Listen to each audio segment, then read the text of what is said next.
What is up, everybody? If you like the content I put up, please make sure to hit that subscribe button, give the video a like, and leave me a comment below letting me know what you think of today's video. What is up, everybody? Starscream here, and I am currently smiling through the pain.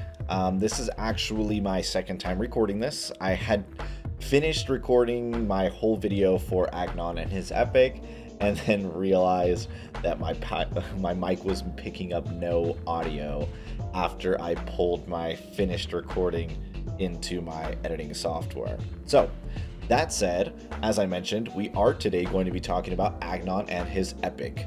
Now, because I already recorded this, sometimes when that happens and I have to re-record, I forget some of the things I had previously said. So I'm probably going to make this a little bit faster than my last video, which is actually maybe not necessarily a bad thing, right?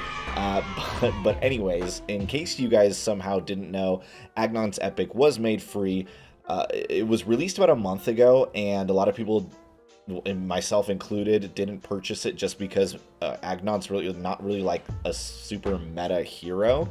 So the amount of people that got it and the amount of information that was out on it was pretty like sparse. And but now that it is out, a lot of people have been trying out cool stuff, and there's a couple things I wanted to share with you guys based on things that were shared with me, and based on a team that I've been using. So first and foremost, let's pull my boy up here. Agnon, the aesthetic of his epic it's okay. He gets a crown and he gets a punchy thing. I mean, there's cooler epics. It's not bad. He got some tattoos. I guess he's out at the parlor or something. I don't know. He was feeling frisky, and he got a little makeover here, but like nothing too crazy. So let's go over his stats really quick, or his traits, sorry, because it is important to know like what he's working with to understand why what we're going to be looking at later functions. Okay, so one of the things that he has is Dark Skies. So flying allies deal extra damage to non-flying enemies, which is really good because we're going to be using, well, in this specific team that we're going to be talking about, that I'm using with him right now, you're going to be using dragons. Dragons are really meta. Lorelei is, the new hero that came out, is flying, so that's good, right? Granite form is the form that he starts the dungeon in, where he's like, a gargoyle. And in the past, the downside of Granite form was that it didn't allow you to put any buffs on him. So like you couldn't have a taunt rune, you couldn't have like other types of things on him that others could. So like, for example, Selwyn can have a taunt rune when he's in his ice block form, and Lily can have a taunt rune when she's in her oak form, but for whatever reason they decided Agnon can't. So that was kind of annoying for a lot of people, and kind of like reduced a lot of his viability, which is why a lot more people use Lily in her oak form with taunt than they do on like defense, for example, than they do Agnon, right? So that's important, so keep that in mind. He is flying, even though it doesn't seem like it a lot of the time. He is a flying hero. And Stone Etcher ignores damage reduction on stone targets, boosted damage versus stone targets, which is cool, but really didn't mean anything before he got his epic. It was really, before his epic, I mean, the only things that really stoned were like Zola, like reptiles, that type of stuff. So really wasn't really that big. Now, moving on to his epic, what his epic does is his attack moves with his epic is essentially a hardened assault, where you pick a target and then it can hit up to 2 other random targets. So you could hit the same target 3 times, or you could hit the one target and 2 other random targets, and so on. But instead of lowering defense, what it does is that it petrifies them. So petrify means that they turn into these like little statues and can't do anything until their next turn. Their next turn they get unpetrified, right? But still can't. It's like being frozen, right? You use up a turn freezing yourself or unpetrifying yourself, right?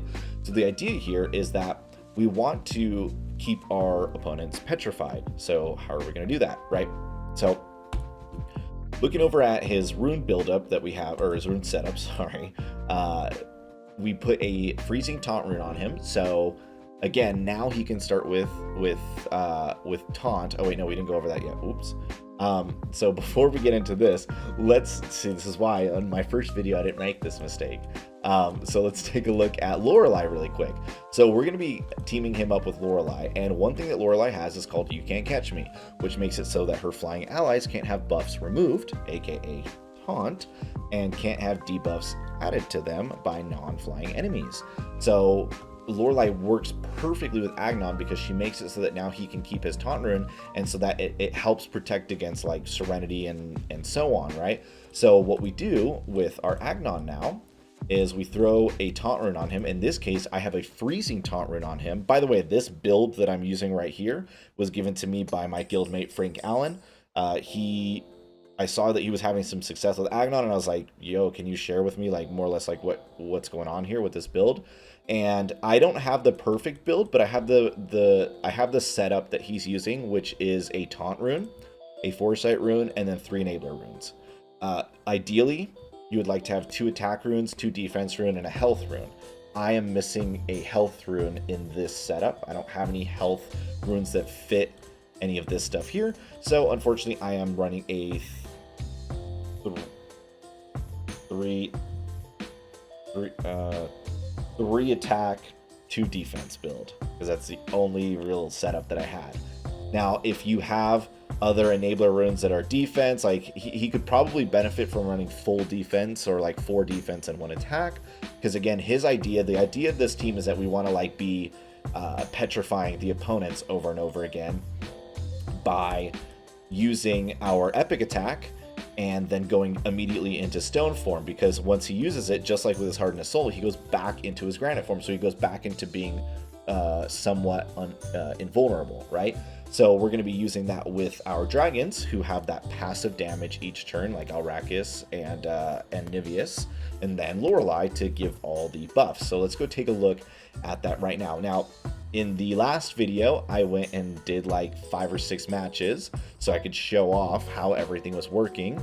So instead of like going and doing that again, I think that maybe we should just choose a couple of these that I had done and just kind of go through them the way that I did when I was first setting it up, right?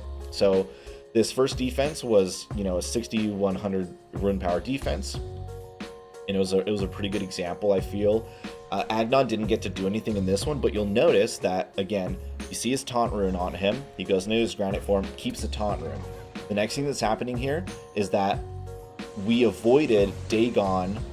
I'm like pointing like you guys can see. We avoided Dagon's energy reduction that he gets with his first special, because he had to target our Agnon first, and we don't care if Agnon loses any of his energy because he's going to be epic attacking, right? So it looks like he did get to attack. Awesome. So look, we just petrified two of our opponents and basically made them completely useless. And if they would have survived another turn, for the next turn we would have just literally done the exact same thing. They wouldn't have been able to do anything. They would have gotten out of granite form, and we would have just hit him again with our Agnon, right? So we're going to go back into the replays here. There were a couple that were kind of like kind of ridiculous here. Like this one doesn't look like the opponent got to do really anything. I think Agnon did play a little role in this one, so let's hop back into this one. But again, the idea is the same. Pretty much every match more or less goes the same. There is one type of team that you have to avoid, and we'll go over that in a second here, but I hope you guys noticed that Serenity just got frozen because Serenity's attack is a melee attack. She hits Agnon, and Agnon freezes her in return. So awesome. Super cool. That's the whole idea. We want Agnon being this tank here who's taking 0 damage from anything, 4 and 8 damage. Like, what even is that, right? The Serenity meta is working against them, right? Because they're essentially freezing themselves. No dwarves are going to work against this. Like, it's super solid versus most of what's meta right now. Yeah, this is going much faster than my last video. All right, let's take another look here. I can't remember if Agnon did a whole lot in this, but again, Agnon here isn't, the idea behind Agnon here is not necessarily to do a bunch of damage, right? You'll notice right now Arya is gonna attack after my attack here. Arya is gonna go, and again, Arya is going to Serenity and Arya are both going to end up freezing themselves. Serenity just froze herself. Arya's about to freeze herself, like you see. And that just opens them up to get hit by everything else. They're doing no damage to my Agnon. And he just hops right back into his... I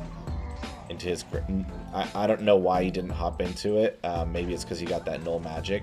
So I think the null magic stopped him from hopping back into it. But again, the purpose was served. We got them into granite form. Now, we're going to go over the one team that you need to avoid by at any cost with this Agnon team. And that's going to be a Niveous and Alrakis team.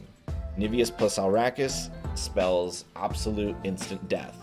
And in my in the first recording that I did of this, I was like, well, that's it, guys. You know, the one team you guys need to avoid is Alrakis and Niveous, but I haven't run into one of those yet, so I'm going to end the video. And then, like, I refreshed my opponents, and this was the team. So I said, well, let's watch me lose. I knew right away that we would lose versus this team. And the reason that we lose versus this team is because our Agnon can soak up all types of damage except Niveous and Alrakis's basic attacks. Their basic attacks just completely shred through our Agnon. Now, if you have an Agnon that's built correctly with more defense, a little bit of health, and so on, you can usually survive Alrakis's end of turn passive chaos damage. Usually it won't kill your Agnon, but his basic attacks and combined with Niveous's basic attacks absolutely shred. Like, you pretty much stand no chance. So I would say stick to your more meta teams versus these defenses, because it's going to work out a lot better. But against everything else that's meta, all the other meta defenses, we're talking your Dagons, your Serenities, your Archons, that type of stuff, this Agnon team is completely shredding them. So it's definitely super, super viable and awesome. But you'll notice here that once they get their basic attacks in, there's like almost nothing we can do here. We survive everything, and then basic attack, dead. And that was Niveous. If it would have been Alrakis, it would have done even more damage. I just would have got wrecked. But anyway, so we're nearing the end of this video. I think we made a lot better time this time. Yeah, we shaved off about 8 minutes or so that's good. My next video that I'm working on is going to be a list of epics that you should be working on in an order. So I know that I did like a top 5, right? But I want to do like an actual comprehensive list of, you know, out of all the epic heroes, which ones are meta right now and which ones you should be working on and in what order. Like, not necessarily like what order as far as like materials, because I don't really off the top of my head really know, oh, you know, on this day collect this, you know, material and what have you. But I can give kind of like a priority list of like who has their epics and which ones you should be working on before others, right? You know, should you work on Jhin before you're working on, you know, I don't know, Shadowblade or whatever, right? Obviously that's an obvious choice, but what I'm going to do is I'm going to like give a list of the heroes that you should be getting as far as epics go, and definitely you should be avoiding as far as epics go, for those of you that are still building your roster and trying to decide where to you know, put your resources.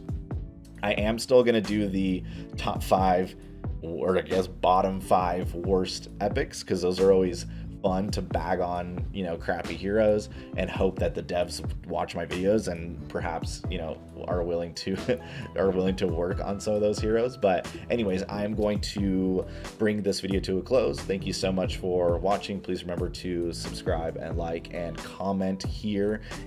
When I say comment, sometimes you guys like send me messages on like Line and Discord. I appreciate those, but definitely if you have an opinion on the video and you want to say something about it, comment in the video comment section, because that definitely helps my video out a lot. It helps with the YouTube algorithm and all that, and I really, really appreciate it.